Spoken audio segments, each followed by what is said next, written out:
Right, let me try and address some of these concerns looking at this Austrian video. First thing to put in Revit is a grid. So I'm just going to click this grid tool, click and drag up, and that's my grid line 1. I'll put another grid in. I believe it's 3 meters away, so I'll gauge 3 meters using the temporary dimension at the bottom. Grid line 2. I've got put another 5 grid lines in at 10 meters apart from here. I'll show you a way of doing this. Just select the grid line and then click the array tool. The shortcut is AR. So click array. Untick group and associate because I want them to be separate grid lines. I don't want them to be one big block. Change the number to 5. Move to second. I'm going to move this to the second position and then it'll spit the other ones in. So I'm going to drag this and I want it to be 10 meters away from the original. So I've got to 10 and then just left click again and it'll spit these in 10 meters apart. I'll just drag these down a little, and also just click and drag your elevation markers to the edges of your building, because in future if you change to an elevation mode view you won't see anything because these are pointing nowhere near the building. Next up, do a horizontal grid. So grid again. I'll click over here, put this in. Now that's going to come up as grid line 7. Yeah, it has. Just keep clicking until you can change that to an A. And then from here I'm going to click down for grid line B. I'm just checking on my sheet. It's grid line B is 3 meters underneath A. So we'll just get these banged in. So coming down, that's 3 meters there. That one's B done. Revit should default to B. Here it has. Make sure you check yours. And then 10 meters B to C and C to D. So I'm going to come down 10 meters from here.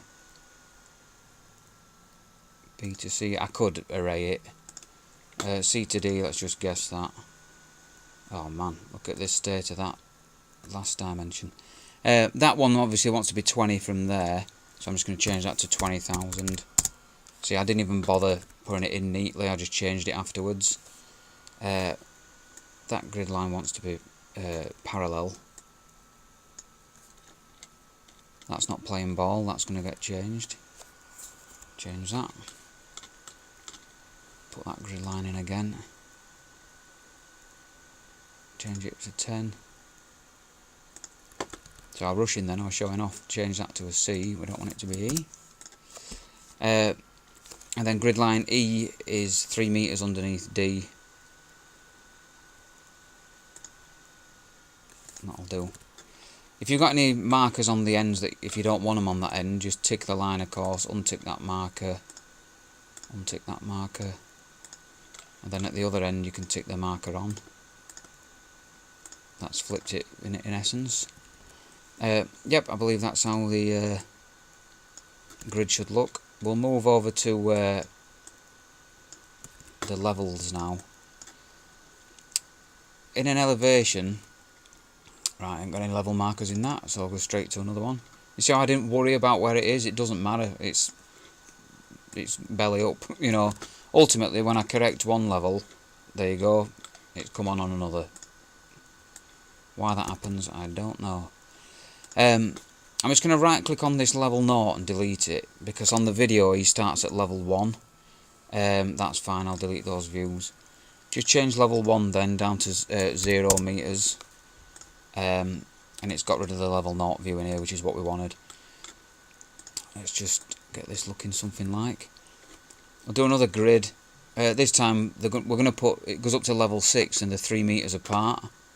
In fact, don't select level, just select the existing grid line, sorry, level line.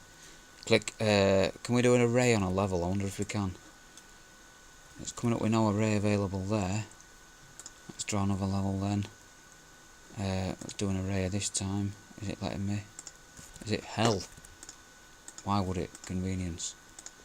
Let's click on a level. I'll come up, we'll just put them in anywhere. So that's level 2, that's level 3, that's level 4, That's level 5. They're at least in line. And that's level 6. So level 6 wants to be at 15,000. Level 5 wants to be at 12,000. Level 4 wants to be at 9,000.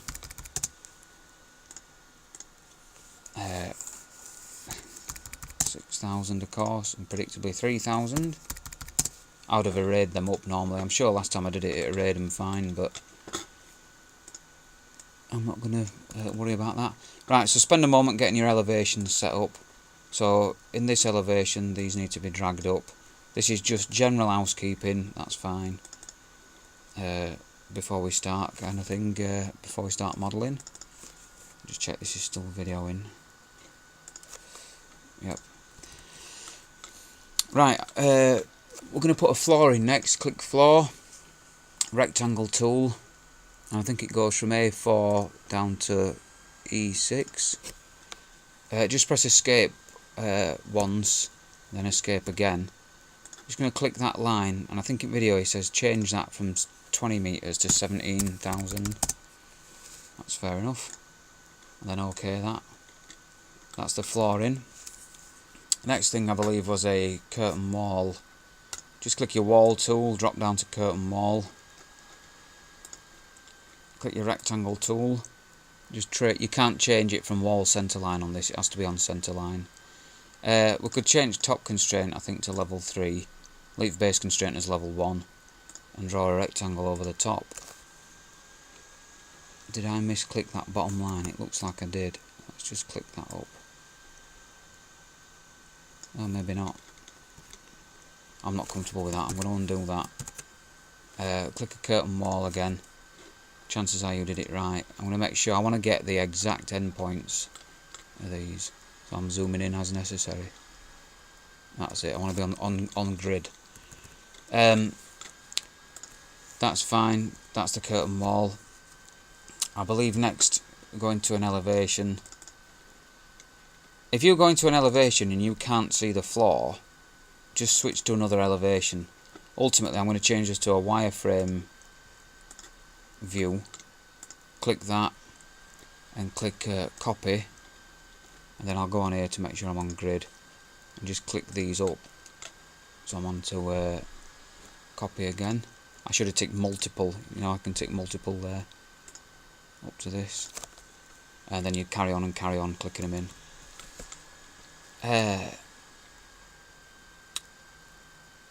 Did I set the constraint of that wall? No, I didn't. Let's just go on a 3D view. Tab select that. Change top constraint to 3 meters.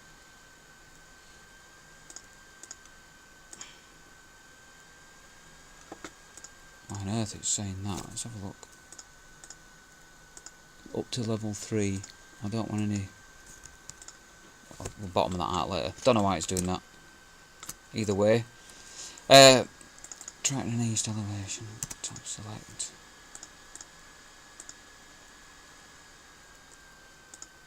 Oh, I wonder if I need to go up to level 4. 1, 2, 3, 4. No. Sod it. Anyway. What was next? So I've put the floor in. I've changed the view. Right, so we'll select a 3D view. Just type WT to tile your windows. I've got loads of things open here. I'm just going to close most of these. Just type WT again to tile the windows you've got. If you type ZE, it should zoom extends. It should, if you just double click your middle scroll wheel, it should do it. Mine's not, so I'm typing ZE. ZA usually does the same things. Oh, that was it, columns. Right, so in level 1, just click on your, I'll do it through structure column, vertical column. I'm going to load family, go to structural columns, concrete, square. In edit type, just duplicate it, change it to 500 by 500. I can't even remember if he does this in video, it's just what I've got in my notes. Change that to 500. OK that. And then we're going to do a @grids command.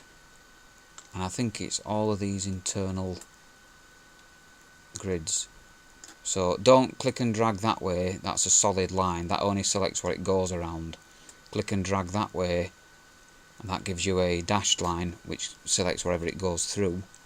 I'll click finish. None of the elements are visible in this view. That's fine, we're in level 1 and they're actually drawn by default beneath where we are. Click to a 3D view. Just organise your view and so you can see every column from the side. Select through everything. Change top level to level 3. Base level stays as level 1. Change your offset to nil.